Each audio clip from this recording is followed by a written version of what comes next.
कलिकालानले दत्तान् जीवान् स्त्रातुं समुद्यतः राजचन्द्र सुधा नमस्तस्मै स्मराम्यहम् कल्याणपादपारामां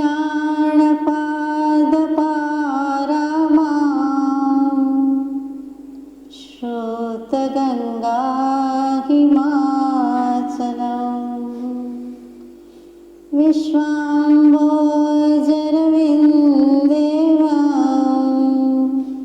वन्दे श्रीज्ञातनन्दनम् अज्ञानतिमिरान्धानां ज्ञानाञ्जनशलाकया चक्षुरुन्मीलितं येन तस्मै श्रीगुरवे नमः। सच्श्रुतने नमस्कार, तारक त्रिपुटीने नमस्कार, असीम उपकारी आत्माने नमस्कार, महावित्रोने नमस्कार, महाविત્રો સમાન મુરબ્બીઓ મુમુક્ષુને નમસ્કાર। પરમ કૃપાળુ દેવ પ્રણીત વચનામૃતજી અંતર્ગત મોક્ષમાળા શિક્ષા પાઠ 33। સુદર્શન શેઠ પ્રાચીન કાળમાં શુદ્ધ એક પત્ની વ્રતને પાળનારા અસંખ્ય પુરુષો થઈ ગયા છે। એમાંથી સંકટ સહી નામાંકિત થયેલો સુદર્શન નામનો એક સત્પુરુષ પણ છે।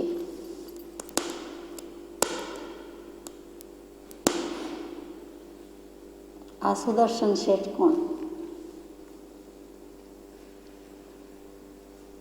તો 2500 વર્ષ પહેલાં ભારત દેશના 18 મહારાજ્યો મહાપ્રદેશ કહેવાતા હતા। તેમાંનું એક ચંપાનગરી એટલે કે અંગ દેશ, એમાં ચંપાનગરી એના દધિવાહન રાજા અને અભયારાણી એ અનુશાસનમાં એમના શાસનકાળમાં એક વૃષભદાસ નામના શેઠ, ગુણ નામ પ્રમાણે જ છે વૃષભ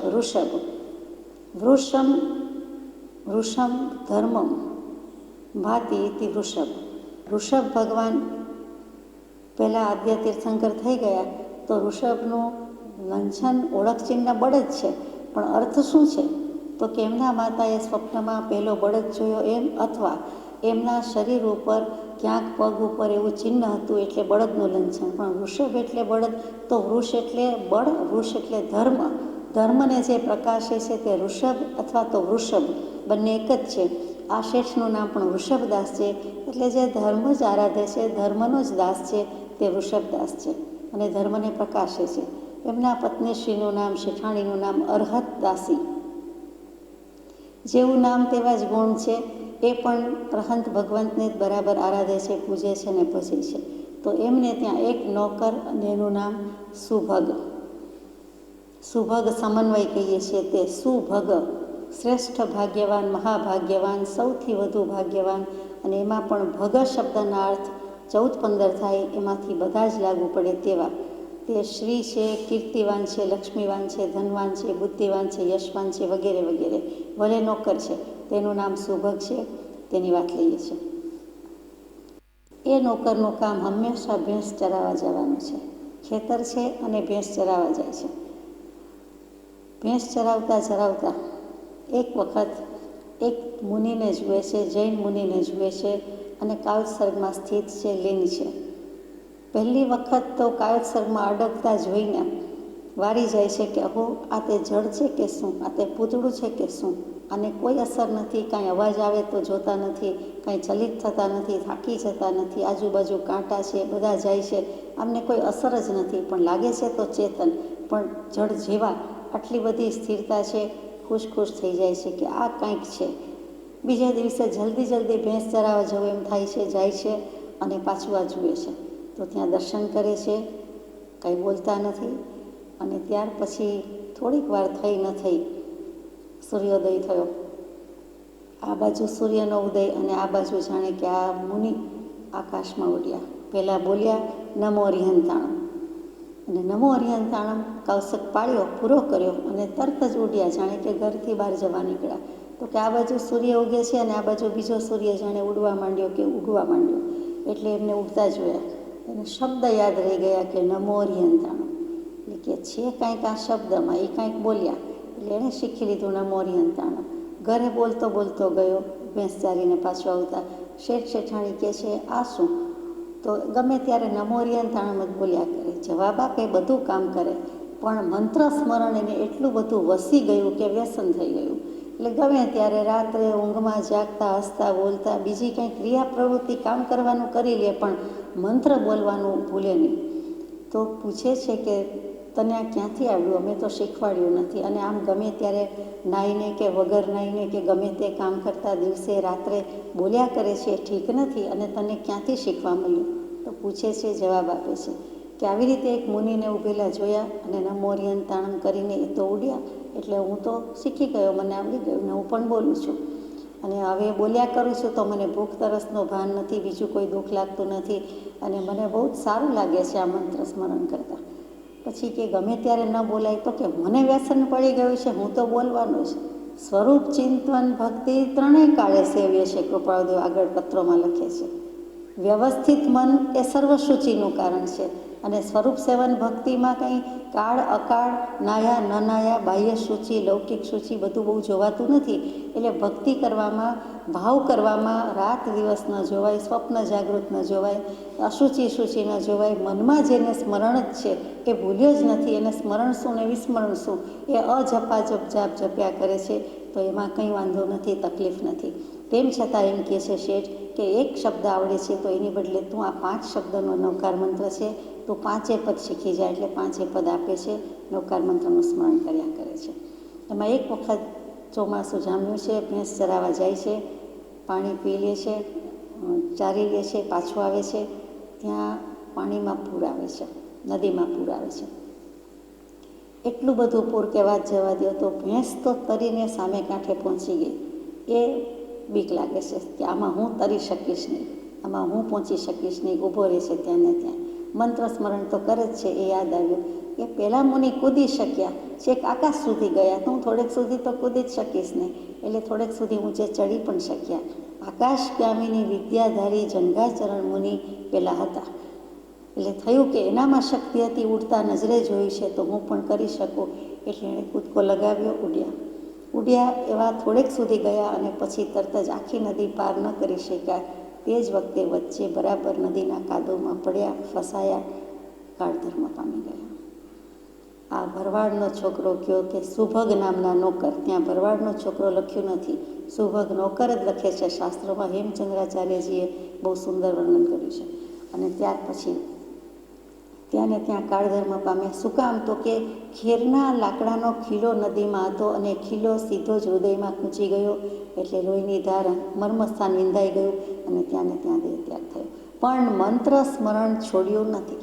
મંત્રના સ્મરણ કરતાં કરતાં, નવકાર મંત્રનો જાપ કરતાં કરતાં દેહ છૂટ્યો છે. અને તે જ સુભગ નામના ભાઈ તે આ વૃષભદાસ શેઠ અને અરહતદાસીની કુક્ષીમાં તે જ ભવે પુત્ર તરીકે જન્મે છે. અને તે પુત્ર એટલે આજની વાત છે તે સુદર્શન શેઠનો જીવ. એટલે ત્યાં સુભગમાંથી સુદર્શન થયા. હજુ જન્મ પામ્યા નથી, માતાના ઉદરમાં છે. તે વખતે માતાને મન થાય છે કે હું બને એટલું દરરોજ જીન પૂજા જ કરું, હું દાન જ આપું, હું જીન સેવા જ કર્યા કરું, મારે અભિષેક જ કરવા છે, મારે પૂજા જ કરવી છે, મારે સ્તુતિ જ કરવી છે, મારે ભક્તિ જ કરવી છે. અરહતદાસી નામ હતું, અને વધારે ગુણ વિકાસ પામ્યા. સુદર્શન જીવના પ્રતાપે પ્રભાવે ભાવમાં વધુ ઉજ્જવળતા થઈ, અને તેણે નામ રાખ્યું કે સુદર્શન.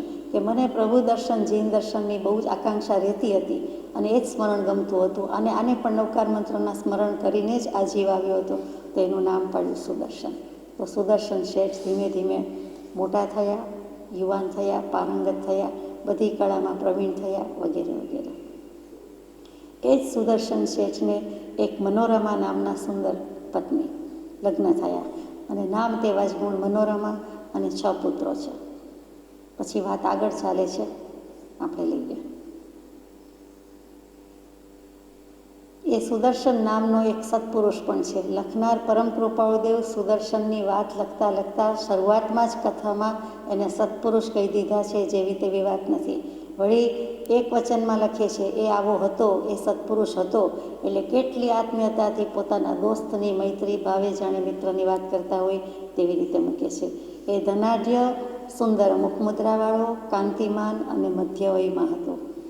જે નગરમાં રહેતો હતો તે નગરનો રાજ્ય દરબાર આગળથી કંઈક કામ પ્રસંગને લીધે તેને નીકળવું પડ્યું.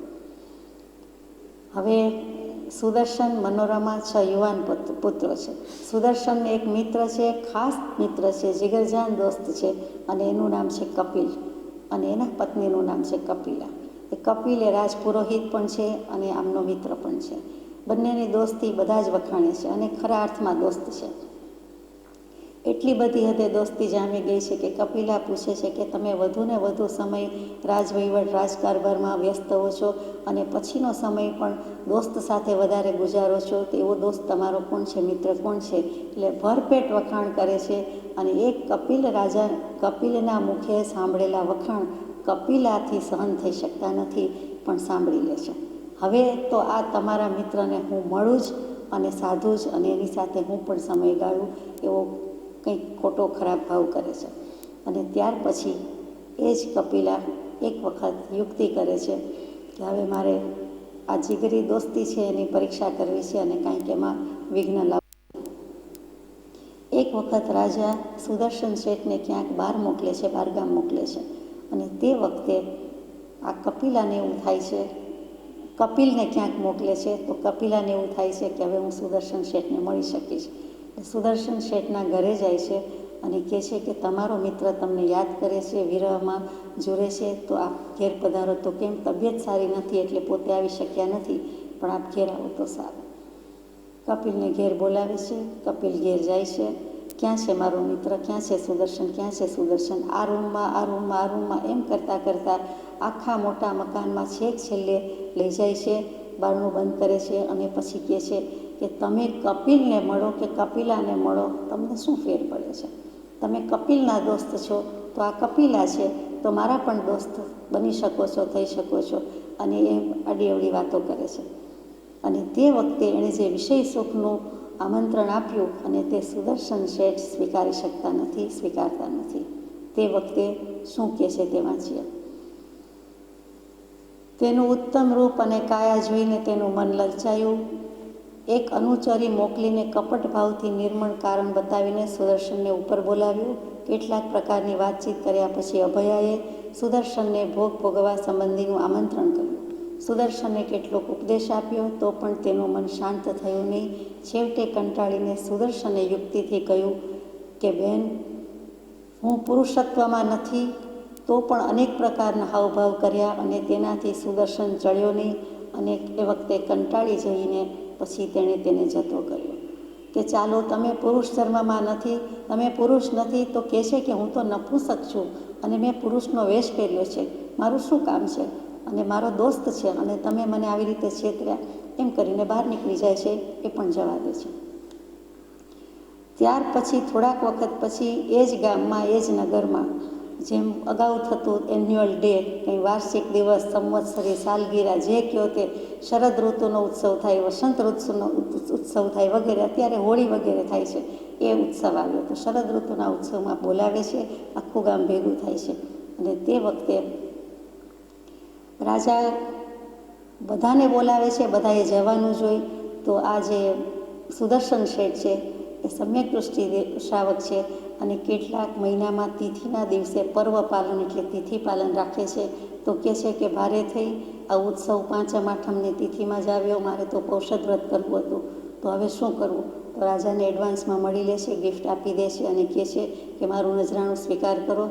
બધા ભલે ઉત્સવમાં ઉત્સાહભેર ભાગ લે, પણ મારે તો આવું પૌષધ વ્રત કરવું છે, બધા ચૈત્ય વંદન કરવા છે અને બધી જગ્યાએ દર્શન કરવા છે, તો મને આજ્ઞા આપો.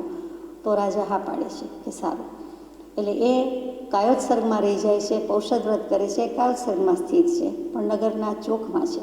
અને તે વખતે આ ઉત્સવમાં મનોરમા એટલે કે સુદર્શન શેઠના પત્નીશ્રી એમના 6 પુત્રોને લઈને જાય છે. રાજા, રાણી, દાસી બધા જ જાય છે કપિલ, કપિલા, અને એ 6 દેવપુત્રોથી જ ઓળખાય છે. તો કે આવા 6 આવા ભર યુવાન, આટલા ખૂબસૂરત આ પુત્રો છે કોના? અને આવા દેવો જ આવ્યા હોય એવું લાગે છે. અને આ યુવાન પુત્રો ક્યાંથી આવ્યા છે? આપણા આવા રાજ્યમાં આવા દેવો જેવા પુત્રો છે મને ખબર નહીં. પૂછે છે, તપાસ કરે છે, તરત જ ખબર પડે છે કે એ તો જે સુદર્શન શેઠની વાત કરતા હતા, કપિલના મિત્ર, એની જ પત્ની મનોરમા, અને સુદર્શન મનોરમાના જ આ 6 પુત્રો છે. આ સાંભળીને અભયા રાણીને ઘણું લાગી ગયું, તીર ભોંકાઈ ગયું, કટાર ભોંકાઈ ગઈ. જે કહ્યો તે કે અરે, મને બનાવી ગયા, મને કે હું પુરુષ ધર્મમાં નથી, અને પોતાના આવા 6 ચક્કડ ખવડાવે એવા દેવપુત્રો છે. હવે એની વાત છે એટલે ત્યાં ગાંઠ વાળી રહે છે કે હવે તો મારે કંઈક કરવું જ. તો ત્યાં તે વખતે કપિલા નામની દાસી છે તે અભયા નામની રાણીને કહે છે કે આપને ખબર નથી, પણ એણે આવો જવાબ આપ્યો છે, એ આવા છે. તને ખબર કેમ પડી? તો કે નજરે જોયેલી, જાતે અનુભવેલી હકીકત છે. એણે મને જ આવો જવાબ આપ્યો છે, એટલે સુદર્શન શેઠની ખેર નથી. અભયા રાણી કહે છે કે દાસી, તને આવડ્યું નહીં, તું ફાવી નહીં, તારી કારી ફાવી નહીં, પણ મારી પાસે તો એ ચલિત થઈ જ જશે. તો હવે હું એને મનાવું, ફસાવું તો જ સાચું. દાસી પણ પ્રોત્સાહન, પ્રેરણા બરાબર આપે છે કપિલા કે હું હારી ગઈ તો હવે આપ જીતી જાઓ, આપ કરી બતાવો. એટલે અભયા રાણી પાછું ઈજન આપે છે કે હવે મારે એને સાધવું જ જોઈએ. ત્યાર પછી થોડાક વખતમાં બીજો એક ઉત્સવ આવે છે. એટલે શરદ ઉત્સવ પછી વસંતોત્સવ, પાછા બધા ભેગા થાય છે. તે વખતે બાનું કાઢે છે. ત્યારે સુદર્શન તો એ જ યુઝ્યુઅલ કહે છે કે મારે કાવ્યસર્ગમાં ઊભું રહેવાનું છે, કેમ કે એવો જ દિવસ આવે છે, અને એ નીકળી જાય છે, અને રાજા તરફથી પરવાનગી છે. હવે એ તો કાવ્યસર્ગમાં ઊભા રહ્યા, એ વખતે ચોકમાં ઊભા રહ્યા. આખું ગામ બીજી તરફ છે, એટલે કોઈ એકાંત સાધવાની બદલે નહીંતર કોઈ વાર અવાવરું ઘર, કૂવો, સ્મશાન એવી જગ્યાએ શ્રાવકના કોઈ વ્રતની પડીમાં ધારણ કરીને ઊભા રહેતા હતા. આ ચોકમાં ઊભા છે. બીજા બધા તો નીકળી ગયા છે, પણ ભર બજાર કયો, ચોક કયો, જે કહેવાતું હોય તે, પણ એવા કોઈ અવાવરું ઘર કે એવી જગ્યાએ નથી. ત્યાં રાજાની રાણી, દાસી બધાએ પ્લાન કર્યો છે કે આપણે પણ ઉત્સવમાં ભાગ લેવો નથી. બંનેને કોઈને ખબર નથી કે શેઠ પણ જવાના નથી. તો એ પ્રમાણે નક્કી કરીને કહે છે કે આજે તો ફસાવા જ છે. રાજાને કહી દે છે કે અમારી તબિયત સારી નથી અને અમારે આવવું નથી. વોચમેન છે એ અટકાવે છે કે કેમ રાણીને એના દાસીને જવું નથી. પછી દાસી કેટલીક વસ્તુ, માલ સામાન લઈને પાલખી લઈને આવે છે. તો કે કોને લઈ આવ્યા ને મને બતાવો કે અંતર રાણી પાસે શું લઈ જાઉં છો. 2-3-4 મૂર્તિ કરાવી છે અને એને મોટી પાલખીમાં બેસાડીને લઈ આવે છે. તો 2-3 મૂર્તિ તો બાના માટે લઈ જાય છે, અને બીજી એક મૂર્તિ કોણ છે? તો કે જે સુદર્શન શેઠ કાવ્યસર્ગમાં અડગ છે એની પાસે જઈ, એની પાસે હાવભાવ કરી અને ગમે તેટલું બહેકાવે છે, લલચાવે છે, પણ એ માનતા જ નથી. એ તો કાવ્યસર્ગમાં સ્થિર છે. તો એને લઈને એને આંખે ને આખા ઊંચકીને કાવ્યસર્ગમાં એની સ્થિરતા જ છે મૂકી દે છે, અને આ બધા રાજમહેલમાં રાજરાણી પાસે અંતઃપુરમાં લઈ જાય છે. તો કે આ કોણ છે? એટલી અડગતા છે, અને ઓઢાડી દીધું છે. અને બીજી 2-3 મૂર્તિ સાથે જીવંત મૂર્તિ લાઈફ સાઇઝ આ પણ અંદર લઈ જાય છે, જતા રહે છે. પહેલાં તો કાવ્યસર્ગમાં જ છે, ઊંઘમાં જેમ બનતું હોય તેમ કાંઈ હલતા નથી, ચલતા નથી, બોલતા નથી. એક શ્વાસોચ્છ્વાસની ક્રિયા છે, જાણે કાંઈ જાણતા જ નથી, અને કોઈ મનમાં મલિન ભાવ નથી. એ પ્રમાણે રાણીની પાસે પહોંચાડી દે છે. આખી રાત બને તેટલો પ્રયાસ કરે છે. રાણી ગમે તેટલું આમંત્રણ આપે છે, ગમે તેટલું વિષય સુખની યાચના કરે છે, પણ આ સુદર્શન શેઠ એકના બે થતા નથી. અને તે સુદર્શન શેઠ ત્યાં ને ત્યાં જ છે. આખી રાત કાયોત્સર્ગમાં લીન છે, અને એમ કરતાં કરતાં એમની દશા અતિ વર્ધમાન થઈ જાય છે, પણ કાંઈ ફેર પડતો નથી. રાણીને ખૂબ ગુસ્સો આવે છે. એટલે પ્રભાત પડતા જ ચોકીદાર, રાજા બધા સમક્ષ બચાવો, બચાવો, આ બલાત્કાર કરે છે, બલાત્કાર કર્યો છે, એમ કરીને સુદર્શન શેઠને કાયોત્સર્ગમાં મગ્ન છે એવી જ મુદ્રામાં છે. હાહાકાર મચી ગયો છે, કોઈ માનવા તૈયાર નથી. પુરોહિત, રાજા, અગર તો પ્રજાજનો કોઈ જ માનતા નથી કે આના લક્ષણ જ જુદા છે. આ સદાચારી પરમ પવિત્ર પુરુષ છે, આ રાણીનો જ દોષ છે, પણ રાજા વાજાને વાંદરા કંઈ કહેવાય નહીં. અને પછી રાજા પહેલાં તો માનતા નથી, પણ રાણીએ ઘણું બધું કહ્યું, અને એનું બધું વૃત્તાંત સાંભળીને અથવા તો એના હાવભાવ જોઈને અથવા રડારોડ સાંભળીને રાણી અને દાસી બંને સંપી ગયા. વોચમેનને પૂછ્યું, બધું થયું, પણ માનતા નથી. અને એ સુદર્શન શેઠને હુકમ આપે છે કે આને હવે ફાંસીએ ચડાવવાનો છે. કેમ કે એ રાણીની પાસે અંતઃપુરમાં પ્રવેશ કર્યો છે, રાત્રે પ્રવેશ કર્યો છે, મારી પાસેથી ભક્તિ પૂજા ઔષધ વ્રત કરવો છે, કાવસર કરવો છે, એટલે રજા લઈને ગયા છે. અને રાણીએ પણ બાનું કાઢ્યું છે, પણ બાનું લાગતું નથી કે એમની તો તબિયત સારી નહોતી, માથું દુખતું હતું એટલે નહોતા આવતા. તો એમ કરીને રાણીને ક્ષમા આપી, પણ સુદર્શન શેઠને શૂળીએની તૈયારી થઈ ગઈ છે અને શૂળીએ ચડાવે એટલી જ વાર છે. તો આ બાજુ શું આવે છે તે વાંચીએ કે એકવાર એ નગરમાં ઉજાણી હતી, તેથી નગર બહાર નગરજનો આનંદથી આમ તેમ ભમતા હતા. ધામધૂમ મચી રહી હતી. સુદર્શન શેઠના 6 દેવકુમાર જેવા પુત્રો પણ ત્યાં આવ્યા હતા. અભયા રાણી કપિલા નામની દાસી સાથે ઠાઠ મારતી ત્યાં આવી હતી. સુદર્શનના દેવપુતળા જેવા 6 પુત્રો જોવામાં આવ્યા. કપિલાને પૂછ્યું, આ રમ્ય પુત્રો કોના છે? કપિલાએ સુદર્શન શેઠનું નામ આપ્યું. એ નામ સાંભળીને રાણીની છાતીમાં કટાર ભૂંકાઈ, કારી ઘા વાગ્યો. સઘળી ધામધૂમ વીતી ગયા પછી માયાકથન ગોઠવીને અભયાએ અને દાસીએ મળી રાજાને કહ્યું કે તમે માનતા હશો કે મારા રાજ્યમાં ન્યાય અને નીતિ વર્તે છે. દુર્જનોથી મારી પ્રજા દુઃખી નથી, પરંતુ તે સઘળું મિથ્યા છે. અંતઃપુરમાં પણ દુર્જનો પ્રવેશ કરી જાય ત્યાં સુધી તો હજુ અંધેર છે, તો પછી બીજા સ્થળ માટે પૂછવું પણ શું? તમારા નગરના સુદર્શન નામના શેઠે મારી કને ભોગનું આમંત્રણ કર્યું. નહીં કહેવા યોગ્ય કથન મારે સાંભળવા પડ્યા, પણ મેં તેનો તિરસ્કાર કર્યો. એથી વિશેષ અંધારું કયું કહેવાય? રાજા તો મૂળે કાનના કાચા હોય છે, એ તો જાણે સર્વમાન્ય છે. તેમાં વળી સ્ત્રીના માયાવી મધુરા વચન શું અસર ન કરે? તાતા તેલમાં ટાઢા જળ જેવા વચનથી રાજા ક્રોધાયમાન થયા. સુદર્શનને શૂળીએ ચડાવી દેવાની તત્કાળ તેણે આજ્ઞા કરી દીધી અને તે પ્રમાણે સઘળું થઈ પણ ગયું. માત્ર શૂળીએ સુદર્શન બેસે એટલી વાર હતી. ગમે તેમ હો, પણ સૃષ્ટિના દિવ્ય ભંડારમાં અજવાળું છે. સત્યનો પ્રભાવ ઢાંક્યો રહેતો નથી. સુદર્શનને શૂળીએ બેસાડ્યો કે શૂળી ફીટીને તેનું જળજળતું સોનાનું સિંહાસન થયું અને દેવદુંદુભીના નાદ થયા. સર્વત્ર આનંદ વ્યાપી ગયો. આ બાજુ સુદર્શનને શૂળીએ ચડાવતા પહેલાં જેમ ગધેડા પર સવાર કરે, કાળી મેષ લગાવે, આખા ગામમાં ફેરવે, એ બધી જ વિધિ ચાલુ છે. એમાં પોતાનું ઘર જ્યાં મનોરમા પત્ની અને 6 પુત્રો રહે છે તે ત્યાં પણ લઈ જવામાં આવ્યા. સુદર્શન શેઠને શૂળીએ ઉપર ચડાવતા પહેલાં તે વખતે મનોરમા શું કરે છે તો કે જીન પૂજામાં વ્યસ્ત છે, મગ્ન છે, કોઈ જ પડી નથી. સાંભળ્યું છે કે હાહાકાર છે, ઘર આંગણે આવી રીતે ઘર પાસેથી પસાર થાય છે, આંગણેથી લઈ જાય છે, છેલ્લું મળવાનું હોય તેમ એ મળવા પણ જતા નથી, પણ ભગવાનની ભક્તિમાં લીન છે અને કહે છે, અહો શાસન દેવી, હે ભગવાન, હે તીર્થંકર, હે ભગવતી, આ શાસન દેવીની જો કૃપા હોય તો સાચું સાનિધ્ય હોય તો શ્રાવક શ્રાવિકાની રક્ષા કરે, તે શ્રાવકની રક્ષા કરે. બીજું કોઈ માગતા નથી, કરતા નથી, બાકી પોતે પોતાની ભક્તિમાં છે. અને તે શાસન દેવીએ વાત સાંભળી હોય જાણે કે, અને તેવી રીતે સત્યનો પ્રભાવ ઢાંક્યો રહેતો નથી. સિદ્ધ પરમાત્મા કંઈ કોઈને બચાવવા આવતા નથી. તો તે શૂળીનું જે હતું તે સિંહાસન શું થઈ ગયું? જળજળતું, જળહળતું સોનાનું સિંહાસન થયું. એટલે બધાને દૈવી ચમત્કાર કે મંત્રનો પ્રભાવ લાગ્યો કે હો, કંઈક થયું. રાજ દરબારમાં સેવકોને તો આજ્ઞા હતી કે સિંહાસન શૂળી ઉપર જે ચડ્યા છે હવે તલવારથી માથું જોડાવવાનું છે, ગળા ફાંસાની વાત નહોતી. એટલે ત્યાં કોઈ કહે છે ગળે ફાંસો આપ્યો, એવી રીતે કોઈ કહે છે કે તલવારથી માથું ઉડાડી દેવામાં, કે જે કહો તે, પણ એમના ગળા ફાંસાની વાત મૂકો તો પણ અને તલવાર મૂકો તો પણ જેવું ટચ થાય છે ત્યાં એ પુષ્પની માળા થઈ ગઈ. નીચે શૂળીનું સિંહાસન થઈ ગયું અને ઉપર પુષ્પની માળા થઈ ગઈ, જાણે કે એને ફૂલની માળા પહેરાવી. એટલે કે શાસન દેવી અગર સમ્યક દૃષ્ટિ દેવદેવી જ્યારે પરમ શ્રુત કે પરમ સત રીબાતું હોય ત્યારે આવી રીતે કરુણા, કૃપા, અભિદૃષ્ટિ વરસાવે છે, હાજર થાય છે. એવા પ્રસંગો છે. શાસ્ત્રના શાસ્ત્ર કે આગમના આગમ બાળી નાખવાની વાત આવે અથવા નાશ કરવાની વાત આવે ત્યારે પણ કેટલીક વખત દેવદેવી કોઈ પણ રૂપે હાજર થઈને રક્ષણ કરી શકતા હોય છે, કરે છે, એમનો ધર્મ છે.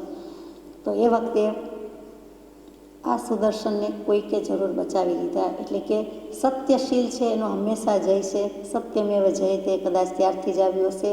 દેવદુંદુભીના નાદ થયા, સર્વત્ર આનંદ વ્યાપી ગયો અને સુદર્શનનું સત્ય અને શીળ વિશ્વમંડળમાં ઝળકી ઉઠ્યું કે તે તો સાચો પુરુષ છે, સત્પુરુષ છે, તેની કોઈ દોષ નથી, કમી નથી, ખામી નથી. હવે કોનો વાંધો છે એની શોધખોળ ચાલે છે. સત્યશીલનો સદા જય છે. શિયળ અને સુદર્શનની ઉત્તમ દૃઢતા એ બંને આત્માને પવિત્ર શ્રેણીએ ચડાવે છે. આ બંને આત્માને પવિત્ર શ્રેણીએ ચડાવે છે એટલે સિંહાસન પરથી તો ઉતારી દીધા, છોડી સિંહાસન બધું મોકૂફ રહ્યું, જીવી ગયા, બે છૂટી જતો નથી. અને ત્યાર પછી કેમ કે આ પ્રમાણે ચમત્કાર થઈ ગયો, રાજા નીચે ઉતારે છે, ફરીથી હાથીની અંબાડી પર આખા ગામમાં ફેરવે છે, મહેલમાં લઈ જાય છે, અપરાધ ભાવ કબૂલાત કરે છે, ક્ષમા માગે છે. અને આ બાજુ અભયા રાણીને ઘરે બેઠા એમ થાય છે, ખરું થયું, આ તો ભારે થઈ. એટલે એણે ગળે ફાંસો ખાધો, ઘરે પોતે પોતાની મેળે આત્મહત્યા કરી દીધી. એટલે અભયા રાણીનો તો દેહ ત્યાગ થયો. એ વખતે કપિલા રાણી અને પંડિતા નામની બીજા કોઈ હતી, દાસી કયો કે ફ્રેન્ડ કયો કે જે કયો તે, એને થાય છે કે હવે શું, આપણે મરી જવું નથી. એટલે એણે ગામનગર છોડી દીધું અને બાજુના પ્રદેશમાં દેવદત્તા નામના ગણિકા, ગુણિકા, વેશ્યા જે કયો તે એમને ત્યાં આશ્રય લીધો અને ત્યાં રહેવા માંડ્યા. પણ આપણે આત્મવિલોપન કરવું નથી. સુદર્શન શેઠને આ પ્રમાણે હાથીની અંબાડી વગેરે એને રાજપાટ તો હતું નહીં, જોઈતું નહોતું. શ્રાવક ધર્મ હતો, પત્ની, પરિવાર, પુત્રો હોવા છતાં એ ધર્મ ધ્યાન કરતા જ હતા. ઉત્સવમાં ભાગ લેતા નહોતા, એટલે વિરક્ત જીવ તો હતો જ, આગલા ભવના સંસ્કાર હતા. હવે વૈરાગ્યમાં પરમ વૈરાગ્ય આવે છે અને કહે છે કે હવે મારું જે જીવન છે એ આત્મકલ્યાણ અર્થે જ છે. એટલે આત્મશયાર્થે સર્વસંગ પરિત્યાગ કરીને ચાલી નીકળે છે અને ત્યાં નથી. અને ત્યાંથી વિકસિત અવસ્થામાં, મુનિ અવસ્થામાં ફરે છે, વિચરે છે. વિચરતા વિચરતા આ દેવદત્તા ગુણિકાને ત્યાં રહેલા પંડિતા વગેરે એ બંનેને થાય છે, ઓળખી જાય છે કે આ તો સુદર્શન શેઠ જ છે, મુનિ તરીકે આવ્યા છે, હજુ વેર તો છે જ, હવે વાત છે. એટલે પાછા ગોચરી માટે, ભિક્ષા માટે બોલાવે છે. અભયા રાણીનો તો દેહ ત્યાગ થઈ ગયો. આ બંને જે છે સખી, દાસી, કપિલા વગેરે, કપિલા પંડિતા અને દેવદત્તા ગુણિકા, તો કે આપણે અહીંયા ફસાવીએ એટલે વોરવા માટે પધારે છે. ત્યારે આખો દિવસ ઘણી બધી લાલચ, ફસામણી, સતામણી બધું જ કરે છે, પણ એકના બે થતા નથી. એ તો કાયોત્સર્ગ અને કાયોત્સર્ગ. એણે જે મુનિની અચળતા શરૂઆતમાં જોઈ છે એ જ દર્શન, એ જ સમાગમ, એ જ વચનામૃત, એ જ મુદ્રા, એ જ નવકાર મંત્ર, અને એ તો એમાં જ લીન રહે છે, કાંઈ ફેર પડતો નથી. રાત્રે રીતસરના લોકઅપમાંથી સાંજે રાત્રે કાઢી મૂકે છે તો બહાર નીકળી જાય છે. ભિક્ષા માટે આવ્યા, વોરવા આવ્યા, પૂરી દીધા અને આ બધું થયું. તો તેમાંથી સાંજે રાત્રે દેશ નિકાલની જેમ ગૃહ નિકાલ કરે છે. તો બહાર જઈને જાય ક્યાં, તો ઉદ્યાનમાં પાછા કાયોત્સર્ગમાં તો હતા જ, ચાલવું પડે છે કાયોત્સર્ગમાં એટલું જ, બાકી મૌન, મૌન અને મૌન, અને પાછા ઉદ્યાનમાં ઊભા રહ્યા. ત્યાં કાયોત્સર્ગમાં જ છે, વાપર્યું કાંઈ નથી. તે વખતે જે રાણી, અભયા રાણીનો દેહ ત્યાગ થઈ ગયો હતો, એ મરીને વ્યંતર નામના હલકા કોટીના દેવી તે જ ત્યાં જ આવે છે અને એને ઉપસર્ગ પરિચય કરે છે. એટલે એ જ ઉદ્યાનમાં આવી જાય છે. વન દેવતા હોય તેમ વનદેવી થઈને રહે છે અને થાય તેટલા પરિસરને ઉપસર્ગ કરે છે. પહેલાં ફસાવે છે, લલચાવે છે, પણ આ એકના બે જે સંયોગોમાં થઈ જાય એવું હતું એમાંય ન થઈ શક્યા, તો હવે ક્યાંથી થાય? હવે તો દશા ઓર વધી ગઈ છે. એટલે સત્યશીલને વળગી રહે છે, અડગ રહે છે અને નિષ્ફળ જાય છે. વ્યંત્રીના ઉપસર્ગ પરિશ સહન કરતાં કરતાં અને ગુણિકાને ત્યાં સહન કરતાં કરતાં અનંત કર્મોની નિર્જરા થઈ ગઈ. નવા કર્મનો બંધ થયો નહીં. આ કાયોત્સર્ગનું બળ, આ ધ્યાનનો મહિમા, ધ્યાનનું બળ, એના પાયામાં, એના મૂળમાં સત અને શીલનો પ્રભાવ.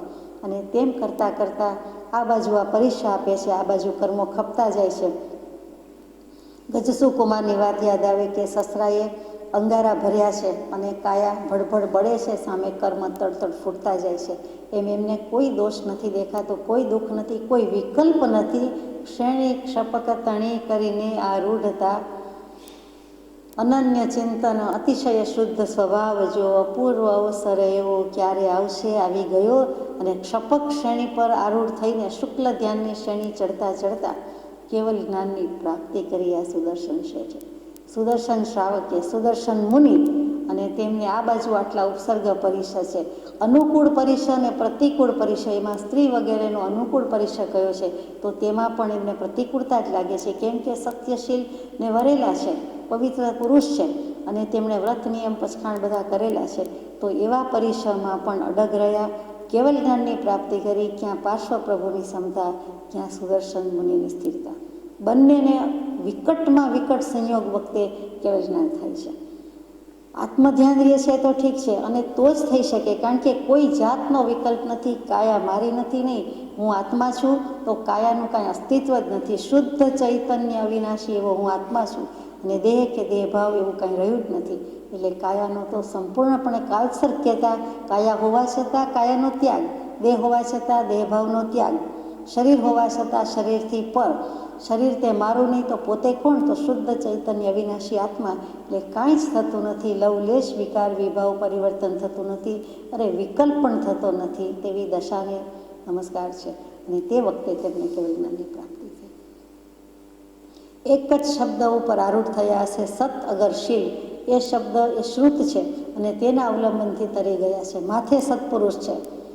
ચારણ મુનિનો જે સત સમાગમ થયો હતો એના મનમાં છે, અને સાથે સાથે આ પ્રમાણે કોઈ જાતના વિકલ્પ વિના ભાવ નિર્વાહી દે છે, આત્મ સ્વભાવનું ભાન ટકાવી દે છે, કેવલ જ્ઞાનની પ્રાપ્તિ કરે છે. અને પછી મોક્ષ ત્યારે ને ત્યારે નથી, પછી હજુ જીવે છે. દેશના દેવાનો ઉદય છે, કેવલ જ્ઞાનની પ્રાપ્તિ. દેવ દુંદુભી આવ્યા, દેવો ઉત્સવ કરે જ કરે, કેમ કે કેવલ જ્ઞાન થયું. અને તે વખતે બધાને ખ્યાલ આવ્યો કે હો, આ તો કેવલ જ્ઞાની ભગવંત, આ તો ભગવાન જ થયા. આ તો શ્રાવક હતા, મુનિ થયા, ભગવાન થયા. અને તે વખતે હવે એમ થયું કે કોઈ કાર્ય ફાવશે નહીં. એ પંડિતા, કપિલા, દેવદત્તા, ગુણિકા, રાજા સહિત સમસ્ત પ્રજાજનોને થાય છે કે હો, આ તો ભગવાન. લોકોને, પ્રજાજનોને તો વિશ્વાસ પ્રતીતિ હતા જ, બીજાને ન હતા. તેમને થયું કે હો, આ કેવલ જ્ઞાની મહારાજને કેટલા વંદન કરીએ તેટલા થોડા છે. અને ત્યાં ક્ષમા માગે છે, દેશના પણ આપે છે. સુદર્શન મુનિ, સુદર્શન કેવડી, અને તે કેવલ જ્ઞાનીની દેશનાથી એના નિમિત્તે જ આ સ્ત્રી પાત્રો બધા પ્રતિબોધ પામે છે. અને પછી તો આપણે જાણીએ છીએ એઝ યુઝ્યુઅલ દીક્ષા લઈએ અગર તો એ પણ ધર્મના પંથે ધર્મ સન્મુખ થઈ ગયા, મોક્ષના પંથે પ્રયાણ કરવા માંડ્યા. તો કહેવાનું તાત્પર્ય કે સત અને શીલનો જ જગતમાં જય જયકાર છે. જે કાંઈ છે તે તેનો પ્રભાવ છે.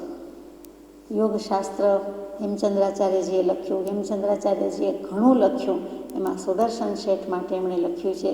છેલ્લે અંજલિ આપતા કહે છે, અકલંક મનોવૃત્તે પરસ્ત્રી સન્નિધાવપી સુદર્શનસ્ય કિં બ્રૂમ સુદર્શન સમુનંતે. સુદર્શન શેઠની હું શું વાત કરું? હેમચંદ્ર મહારાજ કહે છે, હું શું ચારિત્ર લખું? એની મનોવૃત્તિ જ અકલંક છે, નિષ્કલંક છે. કલંક માટેની કેટલો પ્રયત્ન કર્યો, કદર્થ ના કરી, કેટલા પ્રયત્ન, પણ બધા એળે ગયા. એણે અકલંક રહ્યા, નિષ્કલંક રહ્યા. એવી જેની મનોવૃત્તિ છે. પરસ્ત્રીનો, પર પુરુષને પોતે સંયોગ થાય છે, સમાગમ મળે છે, સાનિધ્ય પ્રાપ્ત થાય છે. તો નિરખીને નવયૌવના લેશન વિષય નિદાન ગણે કાસ્થની પૂતળી તે ભગવાન સમાન. એવા સુદર્શને સમુન્નતિ, આત્માને સમક્ષ રાખીને, આત્માને સન્મુખ રાખીને રહીને પોતે સમુન્નતિ જ કરી છે, અભ્યુદય જ સાધ્યો છે, નિશ્રેયસ એવું મોક્ષનું સુખ જ પ્રાપ્ત કર્યું છે. તો એવા સુદર્શન મુનિની, શાવકની, કેવલીની હું શું વાત કરું? એમ હેમચંદ્રાચાર્યજી આવું લખીને પણ લખ્યું છે, કિમ બ્રૂમઃ, અધિક શું કહીએ, વિશેષ શું કહું? પ્રાણભૂતમ ચરિત્રસ્થ પરબ્રહ્મ એક કારણમ સમાચરણ બ્રહ્મચર્યમ પૂજિતૈરપી પૂજ્યતે. ત્યાં સમાપન કરે છે કે આવા પ્રાણભૂત ચારિત્રને, પ્રાણ ગુમાવી દેવાની તૈયારી છે, પ્રાણ જતા જ રે પણ આયુષ્ય બળવાન છે, એટલે કાયોસર્ગમાં એટલા અચલ રહ્યા, અડોગ રહ્યા, બ્રહ્મ પરબ્રહ્મ સાથે લટકા કરે, એમાં પોતે આત્મા પરમાત્મા થઈને રહ્યા, પરમાત્મા સાથે અભેદ ભાવે ઉપાસના કરી છે. તે કોણ છે, શું છે, તેના મૂળમાં શું છે? તો કે બ્રહ્મચર્ય અને બ્રહ્મચર્ય એને સમાચરણ કર્યું છે, સમ્યક પ્રકારે આચરણ કર્યું છે. પૂજિતૈરપી પૂજ્યતે, એ પૂજિતો વડે પણ પૂજાય છે. દેવો, દાનવો, અસુરો અને ઇન્દ્રો પણ જેને પૂજે છે તેવા બ્રહ્મચર્યને નમસ્કાર છે. અને 10 વૈકાલિક જે સૂત્રના 10 અધ્યાયની પહેલી ગાથાનો પહેલો શ્લોક સ્વયંભૂ સૂર્યજી મૂકે છે. ધમો મંગલ મુકીઠમ અહિંસા સંજમો તવો દેવાવિતમ નમન સંતિ જસ ધમે સયામળો. અહિંસા, સંયમ અને તપરૂપી ધર્મ જ ઉત્કૃષ્ટ મંગળ છે કે જેને દેવો પણ નમસ્કાર કરે છે. દેવલોકમાંથી દેવદેવીને પણ નમસ્કાર કરવા આવવાનું મન થાય એવા શ્રાવકો, એવા શ્રાવિકાઓ, એવા મુનિ, એવા આરિકા, એવા બધા જીવો જે કોઈ હોય તે એવા સાધકો, આરાધકોની પરીક્ષા કરવા આવે છે. આ કાળમાં પણ આવી શકે છે અને એને નમસ્કાર પણ કરી શકે છે. તો એવો આ સત્શીલનો મહિમા છે. અને આપણે અગાસાશ્રમમાં પ્રભુશ્રીજીએ ખાસ લખ્યું કહ્યું છે કે સત અને શીલ જેના પાયા છે. આશ્રમ તો ઘણાય હોય, આ તો જુદો જ આશ્રમ, અને એમાં પણ સત અને શીલ જેના પાયા છે. સત શીલની પાયાની ઇમારત કંઈ જેવી તેવી ન હોય. એ પાયામાં જો હચમચી ગયા, ડગમગી ગયા તો આશ્રમ નથી. ત્યાં સુધી સતશીલનું મહાત્મ્ય ગાયું છે. આપણા પણ આવા સતશીલના આરાધકો જે કોઈ હતા, થયા, થશે તેમને સમયના નમસ્કાર છે.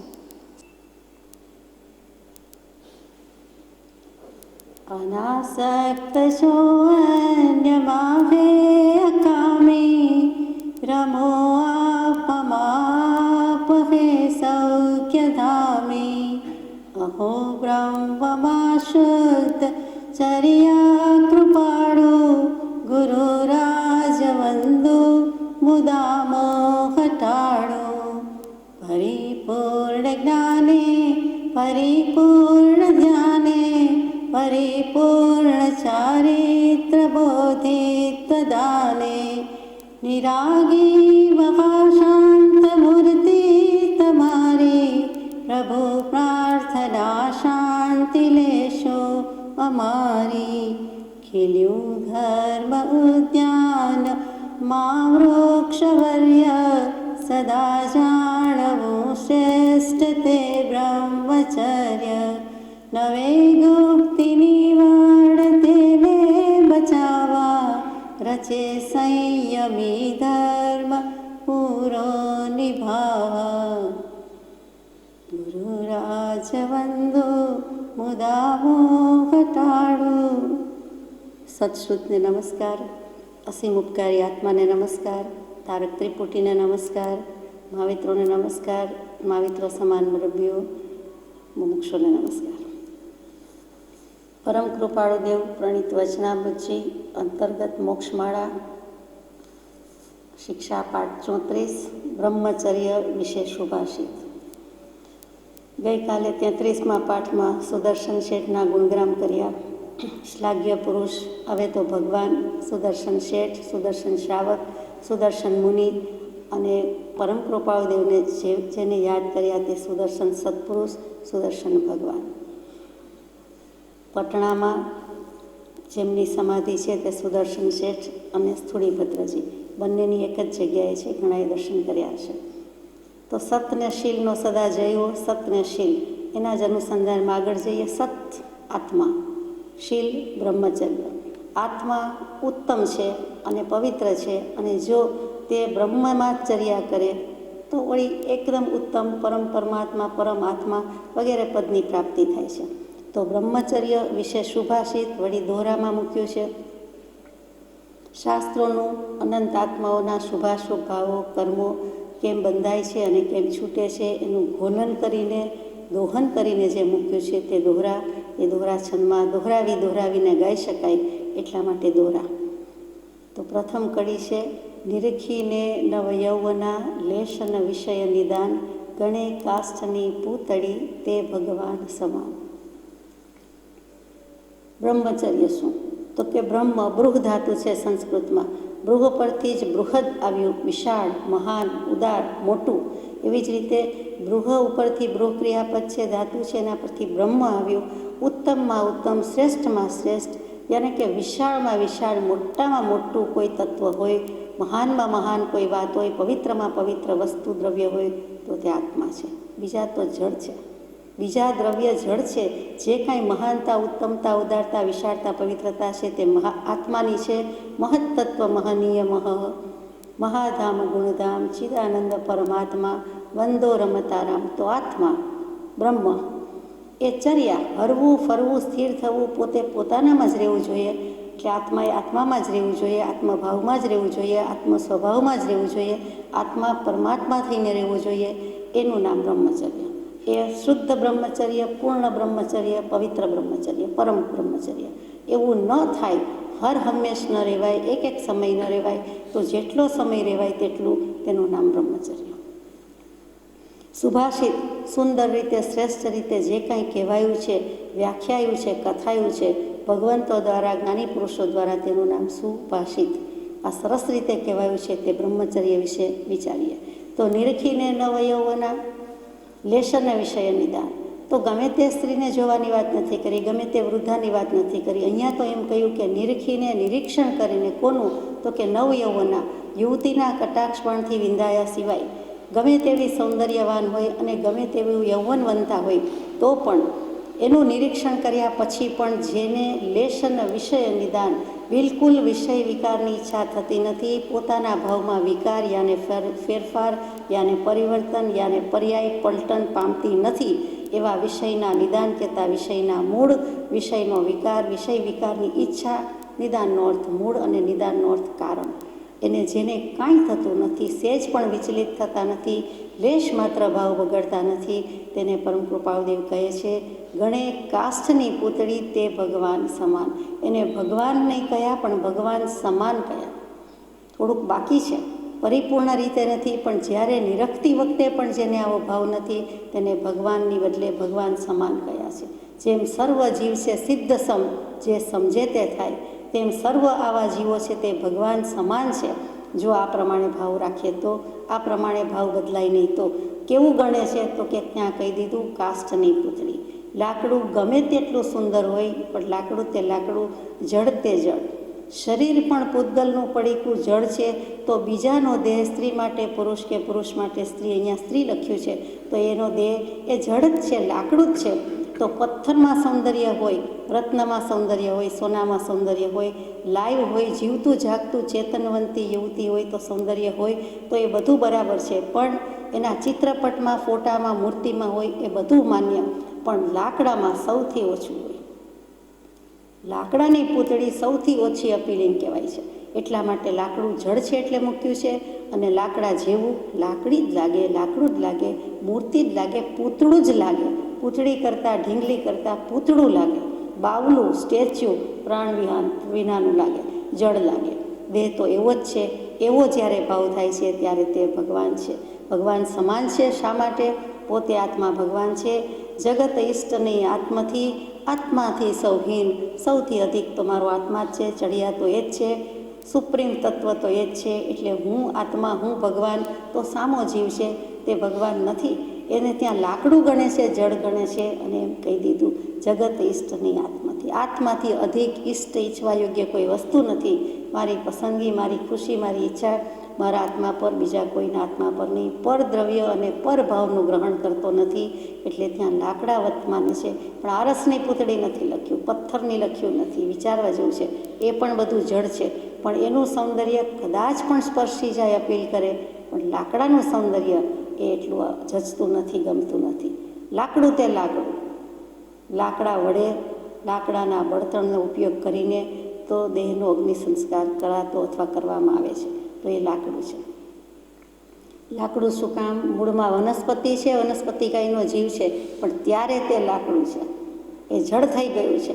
એટલા માટે ત્યાં કાષ્ઠ લખ્યું છે એમ સમજાય છે. બહુ વિચારીને ઉપમા આપી છે. આપણને થાય કે અહો, આમાં બીજી કોઈ ઉપમા નહીં, પણ લાકડું જ લખ્યું. બીજી ગાથા છે આ સગડા સંસારની રમણી નાયક રૂપ, એ ત્યાગી ત્યાગ્યું બધું કેવળ શોક સ્વરૂપ. આ સગડા સંસારની રમણી નાયક રૂપ. નાયક કોણ? તો કે નેતા રૂપ, લીડ કરે, દોરી જાય, એની પાછળ પાછળ દોરાવવું પડે તે કોણ છે? તો કે સ્ત્રી. આ સગડા સંસારની રમણી, રમણી એટલે સીધો અર્થ બધાને સ્ત્રી થાય એમ લ્યો. તો એ એમાં રમાડી જાય છે, એ બીજાને રમાડે છે, બીજાને રમાડી જાય છે, બીજાને છેતરી બનાવી જાય છે. એવા પણ સ્ત્રી પાત્રો છે. અને બીજી રીતે પણ રમણી છે. વિચારીએ કેવી રીતે હોય તો કે સ્ત્રી પવિત્ર પણ હોય છે, અપવિત્ર પણ છે. સ્ત્રીમાં દોષ નથી, કૃપાળુદેવ કહે છે, પણ દોષ આત્મામાં છે. પોતાના જોવાની દૃષ્ટિમાં ભેદ છે, બાકી સ્ત્રીમાં દોષ નથી. સ્ત્રી પણ દ્રવ્ય છે, ચેતન છે, આત્મા છે. તો સર્વજીવ છે સિદ્ધસમ, એમાં સ્ત્રીને મહાત્મ્ય આપ્યું છે, એમાં બાકાત રાખી નથી. વળી પવિત્ર સ્ત્રીઓ જે તીર્થંકર દેવને ખુદ ખુદાને જન્મ આપનારી, જન્મદાત્રી, જનેતા છે, જનક અને જનની, તો ત્યાં પણ એનું મહાત્મ્ય સ્વીકાર્યું છે. તો તેવી ગમે તેવી નરકની ખાણ કયો, અશુચિનો ભંડાર કયો, અપાર ચંચળતાવાળી કયો, પારાવર કપટવાળી કયો, ગહન ચરિત્રવાળી કયો, અને સમસ્ત આરંભ, હિંસા, સમારંભ અને પરિગ્રહનું અદ્વિતીય કારણ એટલે કારણી એવી સ્ત્રી, એને ભગવાને રમણીને પણ મોક્ષ માર્ગની કારણી કહી છે. આવી સ્ત્રી નેગેટિવલી સ્પીકિંગ, પણ પછી એનું પોઝિટિવ શું છે તો કે જેના બે હાથમાં માળા રહી શકે છે, જેની નિર્મળતામાં દેવોનો માર્ગ આકાશની સાથે સરખાવ્યું છે એટલી નિર્મળ છે, એની ગતિમાં હંસી છે, વાણીમાં કોયલ છે, આંખમાં હરણી છે, શીલમાં સીતા છે, કાંતિમાં ચંદ્ર છે, ક્ષમામાં પૃથ્વી છે, સૌભાગ્યમાં પાર્વતી કહી છે, અને સૌંદર્યમાં કામદેવની પત્ની રતિ કહી છે. આ પોઝિટિવલી સ્પીકિંગ. તો એવી પવિત્ર સ્ત્રીને દેવો પણ નમસ્કાર કરે છે. તીર્થંકર દેવની જન્મદાત્રી હોવાથી, કોઈ પણ જ્ઞાનીના માતા હોવાથી તે સ્ત્રી છે. શ્રુત તીર્થ કહેવાયું છે, શ્રુતનો જન્મ આપે છે. એવા જ્ઞાની પુરુષ, એવા તીર્થંકર દેવ થાય, એવા કેવલી પ્રભુ થાય, એનો જન્મ આપનારી. અને એ પ્રભુ શું કરે છે તો કે જીનાગમ આપે છે. જે કંઈ કહે છે તે શ્રુત છે, આગમ છે. તો એ શ્રુતની દાયીની પણ થઈ, એટલે શ્રુત પાવની પણ થઈ. એવી રીતે શ્રુતના અભ્યાસથી, વાંચનથી જાણીને કોઈ જીવ મોક્ષે જઈ શકે છે. એટલે મોક્ષ માર્ગની દાત્રી પણ કહી, એટલે મોક્ષ માર્ગની કારણી કહી. ભલે સ્ત્રી સંસારની રમણી, તો સઘળા સંસારમાં 14 રાજલોકમાં સિદ્ધલોક પણ આવી જાય, સતલોક પણ આવી જાય. અને સયોગે વિચરમાન, સયોગે દેહે, સ્વદેહે વિચરમાન, કેવલી પ્રભુ જે પૃથ્વી પર વિચરતા હોય તે પણ આવી જાય, જ્યાં જ્યાં જ્ઞાની વિચરતા હોય તે આવી જાય. એટલે સઘળો સંસાર કહ્યું, એટલે પોઝિટિવલી અને નેગેટિવલી બંને રીતે આપણે વિચારવું પડે કે સ્ત્રી ગમે તેવી કહી હોય તો તેને પણ દેવો નમસ્કાર કરે, ઇન્દ્ર નમસ્કાર કરે, અને તીર્થંકર દેવ જેવાને પણ જન્મ આપે છે. એ સ્ત્રી બકુલ વૃક્ષ અને અશોક વૃક્ષ પણ જેનાથી ફળે છે. કેટલાક વૃક્ષ વનસ્પતિ એવા છે કે જે કેટલીક સ્ત્રી એના પર કોગળો કરે, અથવા તો પગેથી સ્પર્શ કરે, લાત મારે, કાંઈ પણ કરે, કોગળો કરવાની વાત વધારે આવે છે, તો એ બકુલ વૃક્ષ અને અશોક વૃક્ષ ઉપર તો જ ફળ આવે, બાકી ફળ આવે નહીં. એટલે કેટલાક ગુણ છે, કેટલાક દોષ છે, પણ સઘળા સંસારમાં ભગવાન શબ્દ લખીને મૂકી દીધો, પણ જેમ તેમ નથી. 14 રાજલોકનું બધું આવી જાય છે. તે આખો સંસાર એ સ્ત્રી પર છે, રમણી, નાયકરૂપ. મોક્ષ માર્ગમાં આત્માના સુખમાં રમો તો એમ, અને સંસારના સુખમાં રમો તો તેમ. પણ જે કંઈ છે તે જોરુકા ગુલામમાં નેગેટિવલી સ્પીકિંગ કહે છે, અને મોક્ષદાયીની, મોક્ષદાતાને જન્મ આપનારી છે ત્યાં પોઝિટિવલી મૂક્યું છે. પણ નાયક તો તે જ છે. એ ત્યાગી, ત્યાગ્યું બધું, કેવળ શોક સ્વરૂપ. માનો કે એને છોડી દીધી, ત્યાગી દીધી, તો શું થાય છે તો કે કેવળ શોકરૂપ એવો સંસાર છે, એનો પણ ત્યાગ થઈ જાય છે. સંસાર દુઃખનો દરિયો જ છે, ભર્યો જ છે. માત્ર એમાં, ફક્ત એમાં શોક અને દુઃખ જ રહેલું છે. અને જન્મ મરણરૂપી રમણ કરાવે છે. તે કાં તો જન્માવે છે, કાં તો મરાવે છે, મારી નાખે છે. તો જન્મ મરણની કારણી પણ કોણ તો કે સ્ત્રી. અને પર રમણતા રૂપ જે કંઈ કાર્ય છે એને ત્યાગવાની વાત આવી. એ ત્યાગી, ત્યાગ્યું બધું. એટલે સ્ત્રીનો ત્યાગ કહેતા પરદ્રવ્ય થયું, પરમાં રમણ કરવાનું હતું, એ છોડી દીધું. કેવળ શોક સ્વરૂપ હતું, એટલે બધું જ છૂટી ગયું, બધું છૂટી ગયું. એટલે રહ્યો એક આત્મા પોતે, તે પરમાત્મા થઈને રહે છે, મોક્ષે જાય છે. કેટલું બધું કહી દીધું. પરદ્રવ્ય અને પરભાવનું ગ્રહણ કેવળ શોક સ્વરૂપ છે. એટલે એ ત્યાગી, ત્યાગ્યું બધું. એકને ત્યાગતા બધું ત્યાગી દીધું. જે શોકમય છે, દુઃખમય છે, સંસાર ભાવ છે, સંસારમય છે, એટલે સીધું જ પોતે પોતાના આત્મામાં રમણતા રૂપ કરીને બ્રહ્મચર્યનો અધિકારી થયો. એક વિષયને જીતતા જીત્યો સૌ સંસાર, નૃપતિ જીતતા જીતીએ દળપુરને અધિકાર. એક વિષયને જીતી જતાં આટલું બધું પામી જાય છે. એક ઉપર જ લાવ્યા છે, એક વિષય. એક વિષય 5 ઇન્દ્રિયના 23 વિષય, 27 વિષય, 28 વિષય, 240, 252 વિકાર. ઘણીવાર આપણે આ વાત થાય છે ફરીથી એકવાર કે પહેલી ઇન્દ્રિય કઈ હોય કોઈ પણ જીવ જંતુને, તો કે સેન્સ ઓફ ટચ, આ સ્પર્શેન્દ્રિય હોય. અને એનો અનાદિકાળથી કોઈ પણ જીવને સૌથી વધુ અધ્યાસ છે. એટલે આ વ્રતનું પાલન કરવું દુષ્કરમાં દુષ્કર કહેવાય છે, કઠિનમાં કઠિન કહેવાય છે. ચોથું વ્રત બોલવાની બદલે મહાવ્રત, મોટું વ્રત જ બોલતા હોય છે કે મોટા વ્રતના પછખાણ લીધા કે લેવાના છે. તો એ એક વિષયને જીતતા જીત્યો સૌ સંસાર. એ કેવી રીતે?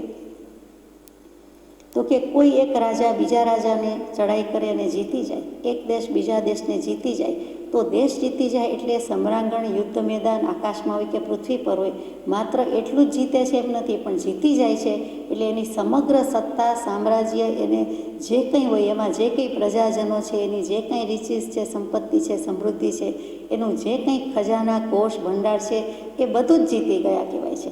નૃપતિ જીતતા જીતીએ દળ, પૂર અને અધિકાર. દળ ધૂળ નહીં, દળ સેના, સૈન્ય. પૂર આખું નગર, શહેર, રાજ્ય, દેશ, પ્રદેશ અને અધિકાર, એના પરની સત્તા. એટલે એક જીતતા, એક રાજાને જીતતા, એક દેશને જીતતા, આ બધું સાથે જીતી લીધું કહેવાય. એમ અહીંયા પણ એક વિષયને જીતતા, આ સ્પર્શેન્દ્રિય પર વિજય મેળવતા, મહામોહ રાજાને પરાસ્ત કરતા, મોહરાજાને પરાભવ પામતા પોતાનો વિજય થયો. કોનો વિજય? આત્માનો વિજય થયો. આત્મા શું છે? તો કે બ્રહ્મ. આત્મન ને બ્રહ્મન બંને એક જ શબ્દ છે. તો કે પોતે પોતાના ઉપર રાજ રાખે છે, સ્વતંત્રતા જમાવે છે, સ્વરાજ મેળવે છે. બીજા ઉપરથી હટી ગયો, સ્પર્શેન્દ્રિયને જીતી લેતા, બધી ઇન્દ્રિયોને જીતી લીધી, એટલે આખું જગ જીતી ગયા, સંસાર જીતી ગયા. હાથી અને હાથણીનું દૃષ્ટાંત અપાય. હંમેશા સ્પર્શેન્દ્રિયની વાત આવે એટલે લેવા કરીના દાંત વનમાં, વાંસ તૃણ ખાડે ધરે, ખોટી બનાવી હાથણી લોકો ઊભી સામે ધરે. હાથી મરે ખાડે પડી, જ્યાં સ્પર્શવાને જાય છે, માટે વિચારો માનવી કે વિષયથી શું થાય છે. હાથીને વશમાં લાવવો એના કરતાં હાથીને જીતી લેવો, પોતાના કંટ્રોલમાં લેવો. હાથીને જીતી જવો એટલે અહીંયા માનરૂપી હાથીની વાત નથી કરતી, સ્થૂળ હાથીની વાત ચાલે છે. તો એ મહાવિકટ કામ છે. આવી મહાકાય, વિશાળકાય, બુદ્ધિમાં ને બળમાં જેનો જોતો નથી એવો હાથી, અને એને જીતવું એ નાની સૂની વાત નથી. એકમાત્ર સ્પર્શેન્દ્રિય ઉપર એનું મુસ્તાક હોવાથી જીતી જાય છે. કે કેટલાક લોકો જંગલમાં એવી જ હાથણી બનાવીને એની સામે ઊભી રાખે છે અને નીચે હાથી કરતાં મોટો, મહામોટો ખાડો કરે છે. જેવો હાથી હાથણી પાસે જવા જાય છે, સ્પર્શવા જાય છે, ત્યાં તરત જ ખાડામાં પડે છે અને એ રીતે હાથીને પકડી લે છે, અગર તો મારી નાખે છે. તો આ એક વિષયનો અધ્યાસ જીવને પ્રાણ ત્યાગ કરાવી દે છે, દેહ ત્યાગ કરાવી દે છે. એમ પાંચે ઇન્દ્રિયના વિષય છે. તો મનુષ્યને જીવતા જાગતા કાળા માથાના માનવીને 5 જ ઇન્દ્રિયો છે, તો એનું તો સત્યાનાશ વળી જાય. પણ જો એક સ્પર્શેન્દ્રિય જીતી જાય તો એ જગ જીતી જાય છે. વિષય રૂપ અંકુરથી ટળે જ્ઞાનને ધ્યાન, લેશ મદિરા પાનથી છાકે જમ અજ્ઞાન. વિષયરૂપી અંકુર, માનો કે વિષય વૃક્ષ ઉપર જીત મેળવી છે, પણ મૂળમાં સહેજ પણ કંઈક રહી ગયું છે, અથવા તો ક્યારેક રહી ગયેલું છે અને ઉગી આવે છે, તો કે એનાથી જ્ઞાન અને ધ્યાન એનું ટળી જશે. જેમ લેશ મદિરા પાનથી સહેજ જ ટીપું લીધું હોય, એક જ ટીપું એસિડ હોય, એક જ આંખમાં જરાક ઘણું ખટકતું હોય, એક જ ટીપું ઝેરનું ભેળવ્યું હોય, એક જ ટીપું હોય કે સહેજ માત્ર જ હોય, એક નહીં જેવી જ ભાંગ લીધી હોય, હમણાં મહાશિવરાત્રિ ગઈ એટલે, પણ એની અસર આવ્યા વિના રહે નહીં. એવી રીતે લેશ મદિરા પાનથી છાકે જેમ અજ્ઞાન. એ અજ્ઞાન છે, મિથ્યાત્વ છે, એટલે અજ્ઞાન વશાત એ બધું જ છાક ચડે છે, મધ ચડે છે, કેફ ચડે છે, નશો ચડે છે. જેમ પીધેલાને કોઈ ભાન રહેતું નથી, ક્યાં સૂતો છું, ક્યાં બેઠો છું, શું કરું છું, શું જમું છું. મારા મુખને પીધેલાને ખબર નથી કે ખાડો ગણીને એમાં શ્વાન વગેરે પોતાનું બધું પીરસી જાય છે, તો પણ એને ભાન નથી. કૂતરાને એમ જ થતું હોય છે કે આ તો ખાડો છે અને ત્યાં એ મળમૂત્રનો ત્યાગ પણ કરી દે છે, પણ પીનારને ખબર પડતી નથી. જ્યાં ત્યાં ફૂટપાથ પર, રોડ પર, કોઈ પણ ઉદ્યાનમાં, બગીચામાં સૂતો હોય, મોઢું ખુલ્લું હોય, એને કોઈ ભાન નથી. અજ્ઞાન છે, પોતાને ભૂલી ગયો છે, પોતાના સ્વરૂપનો ભાન નથી, પોતાના વિશે લવલેશ કંઈ યાદ આવતું નથી. જેમ પીધેલાને કોઈ ભાન રહેતું નથી, એવી જ રીતે વિષયરૂપી અંકુર જો રહી ગયો છે, તો એના ગમે તેવા જ્ઞાનમાં અને ધ્યાનમાં લીન હોય, રત હોય, તેવા મહાઆત્માઓને જ્ઞાની ભગવંતોને પણ આ અંકુરને હિસાબે આ વાસના બીજ રહી ગયું હોવાથી હાનિ પહોંચાડે છે, તો પછી એથી ઉતરતી કક્ષાના સામાન્ય ગજાના માનવીની તો વાત જ છે. લેશ મદિરા પાનથી છાકે જેમ અજ્ઞાની. વિષ્ણુ ભગવાનની ખબર છે દેવો દાનવો વચ્ચે અમૃત વહેંચવાની વાત આવી તો એમણે મોહિનીનું રૂપ લઈ લીધું. દાનવોને ખબર ન પડી એ કેફમાં હતા, અજ્ઞાનમાં હતા, નશામાં મસ્ત હતા અને જે કંઈ હતું તે અમૃત બધું જ દેવોને આપી દીધું. તો જો વિષ્ણુ નારાયણને એવું કરવું પડે. વળી બ્રહ્માને તો કે 4 મુખ, વિષ્ણુ તો છાતીએ લક્ષ્મીજીને વળગાડીને રહ્યા છે. મહાદેવ તો અર્ધનારી નટેશ્વર કહેવાય છે, અર્ધું પાર્વતીજીને આપી દીધું. રાવણે તો રાજકુળ બધું કોઈ.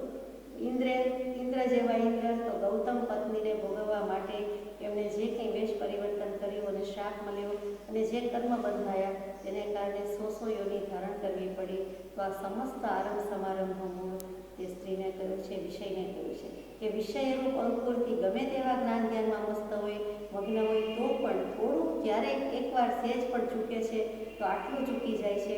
કેમ કે ભવનું બીજ બાળી નાખ્યું નથી, સહેજ પણ અંકુરો ઉગ્યો એટલે ભવ ઊભા જ છે. એટલા માટે વિચારવા જેવું છે કે આ કરવા જેવું નથી. એટલે માનો કે થયું તો કે ગણે કાષ્ઠની પૂતળી તે ભગવાન સમાન વિકાર હેતવ સત્ય વિક્રિયંતે યેશામ ન ચેતાંસી તે ધીરાહા.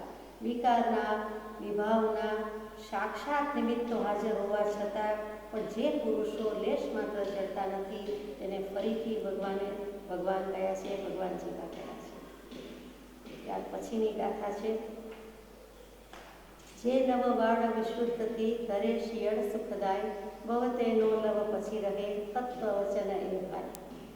જે બ્રહ્મચર્યની 9 વાડથી બ્રહ્મચર્ય વ્રત પાલન કરી શકશે તેનો ભવ તો પછી જરાક જ રહેશે, કોક જ રહેશે, ઘણીઓ ગાંઠિયો રહેશે, 1, 2, 2.5, 5, 15માં આવી જશે, વધુમાં વધુ 15 ભવ થશે. બાકી તો ભવ તેનો લવ પછી રહે એટલે 1, 2 ભવમાં એનું કલ્યાણ થઈ જાય છે, મોક્ષ થઈ જાય છે. આ યથાર્થ પુરુષોએ કીધેલું છે એટલે તત્વ વચન છે, શાસ્ત્રની વાત છે, સિદ્ધાંતની વાત છે. આમાં કોઈ કાળે ફેરફાર થનાર નથી. કે 9 વાડ શું તો કે 9 શુદ્ધિ, 9 વિશુદ્ધિ, 9 વિધિ, 9 ગુપ્તિ કહીએ છીએ તે બધું એક જ. પાણીના રક્ષણ માટે પાળ બાંધીએ છીએ અને ખેતરમાં વાડીના રક્ષણ માટે વાડ બાંધીએ છીએ. એ વાડ છે તો કે બ્રહ્મચર્ય જેવું વૃક્ષ ઉગ્યું હોય અને એના પાલન માટે, પોષણ માટે 9 વસ્તુ વિચારવાની છે કે સ્ત્રી, પુરુષ, નપુંસક વગેરે પશુ હોય કે મનુષ્ય હોય તો એવી વસ્તીમાં વસે નહીં. બને ત્યાં સુધી એકાંતમાં વસે અને આવા વિકાર પોષક ઉત્તેજક ભાવો વચ્ચે, નિમિત્તો વચ્ચે વસે નહીં. એ વસ્તી કરી. બીજું કથા કે એવી કોઈ કામ કથા, રાગ કથા કરે નહીં, એવા શાસ્ત્રો વાંચે નહીં, એવા પુસ્તક વાંચે નહીં, રચે નહીં, લખે નહીં અને એનો બોધ આપે નહીં, એનો વિચાર પણ કરે નહીં. ત્રીજું મૂક્યું છે આસન કે સ્ત્રી પુરુષ એકબીજા ઉપર જો બ્રહ્મચર્ય વ્રત લીધું હોય, 9 વિધિ સહિત પાલન કરવું હોય તો 2 ઘડી સુધી તે આસન પર બેસવું નહીં. સ્ત્રીના આસન પર પુરુષે, પુરુષના આસન પર સ્ત્રીએ બેસવું. 2 ઘડી સુધી અથવા 4 ઘડી સુધી, ઓછામાં ઓછું 2 ઘડી 39 મિનિટ સુધી તે ત્યાં સંસ્કાર રહી ગયા હોય તેમ દાને પુરુષો કહે છે. ને તે નિમિત્ત છે, વિકાર ભાવ થવાનું નિમિત્ત છે. એવી જ રીતે અંગોપાંગનું ઇન્દ્રિયોનું નિરીક્ષણ કરવું નહીં. એવી જ રીતે કુર્યાંતર એટલે જે કંઈ આપણે કહીએ છીએ શણનાક, કોથળા જેવું કનાક કહીએ છીએ તે, કંતાન કહીએ છીએ તે, અથવા તો આછી પાતળી ભીંત હોય, લગભગ સંભળાય એવું હોય, સાઉન્ડપ્રૂફ કંઈ હોય નહીં અને ગમે તેવી હોય તો પણ એવા બધા પડદા રાખીને કે આવી કોઈ કંતાન વચ્ચે અથવા તો આછી પાતળી ભીંત વચ્ચે અથવા તો એમ જ પાર્ટીશન રાખીને તો એવા પણ આવા કોઈ સંવાદ સાંભળવા નહીં, આવી કોઈ કથા સાંભળવી નહીં, આવું કોઈ ગીત ગાયન વિલાપ સાંભળવું નહીં, રુદન પણ સાંભળવું નહીં અને તે પણ દોષ થાય છે. પૂર્વ ક્રીડા આ ભવમાં અથવા તો જાતે સ્મરણ જ્ઞાન થાય તો પૂર્વ ભવોના કોઈ પણ સંબંધ સંભાળીને પૂર્વના સંસ્મરણોને આ ભવના કે પરભવના એ બધા જ ભૂલી જવા યોગ્ય છે, તે પણ કરવા યોગ્ય નથી. પ્રણિત રસ કહેતા જે કંઈ સ્વાદિષ્ટ, ગરિષ્ઠ, મિષ્ટાન, ભોજન, પકવાન કહીએ છીએ તેમાં પણ મર્યાદિત માત્રામાં લેવું જોઈએ, બને તો ન લેવું જોઈએ. બ્રહ્મચારીએ કઈ રીતે 9 રીતે સાચવવાનું છે તે છે. અતિ માત્રા આહાર પણ કરવાની ના છે અને છેલ્લું સૌથી અગત્યનું કે શરીરની શોભા વિભૂષા શણગારવાની નથી, માત્ર દેહતે સંયમ હેતુ હોવો જોઈએ. આ 9 વાડ સહિત કરે તો એનો ભાવ એક જ રહે છે, 2 જ રહે છે, ઓછા રહે છે. અને આમ પણ સ્થૂળ બ્રહ્મચર્ય પાડે તો પણ એને દેવગતિ તો અવશ્ય છે અને છે જ. સુંદર શિયળ સુરતનું મનવાણીને દે, જે નર નારી સેવસે અનુપમ ફળ લે તે. આ શિયળ શીલરૂપી કલ્પવૃક્ષ હોવાથી, મન વચન કાયાથી પાળતું હોવાથી, આત્માથી ન પાડી શકે તો પણ દેવગતિ છે, અને મન વચન કાયાને આત્માથી પાડી શકે તો મોક્ષનું ફળ એની રાહ જોતું ઊભું છે. અને છેલ્લી ગાથા છે, પાત્ર વિના વસ્તુ ન રહે, પાત્રે આત્મિક જ્ઞાન, પાત્ર થવાશે ઓ સદા, બ્રહ્મચર્ય મતિમાન. પાત્ર વસ્તુ મૂકવા માટે પાત્ર જોઈએ છીએ, આધાર જોઈએ છીએ, ભાજન જોઈએ છીએ. તેમ વાસણ હોય તો વસ્તુ મુકાય, કાંઈ પણ હોય તો કંઈક જોઈએ તો અહીંયા પાત્ર હોય તો વસ્તુ રહે. એટલા માટે યોગ્યતા માટે બ્રહ્મચર્ય એ મોટામાં મોટું સાધન છે. ગોપાલે લખ્યું, સિંહણનું દૂધ માટીના પાત્રમાં ન ટકે પણ સુવર્ણ પાત્રમાં ટકે. એટલે પાત્રતા હોય તો આત્માને આત્માનું જ્ઞાન થાય. પાત્રતા લાવવા માટે બ્રહ્મચર્ય સેવાની એ મતિમાનો આજ્ઞા છે, એમ કૃપાદેવ આપણને બોધ આપે છે. શીલના 18,000 ભાંગા છે, એનાથી બ્રહ્મચર્ય પાળવાનું છે.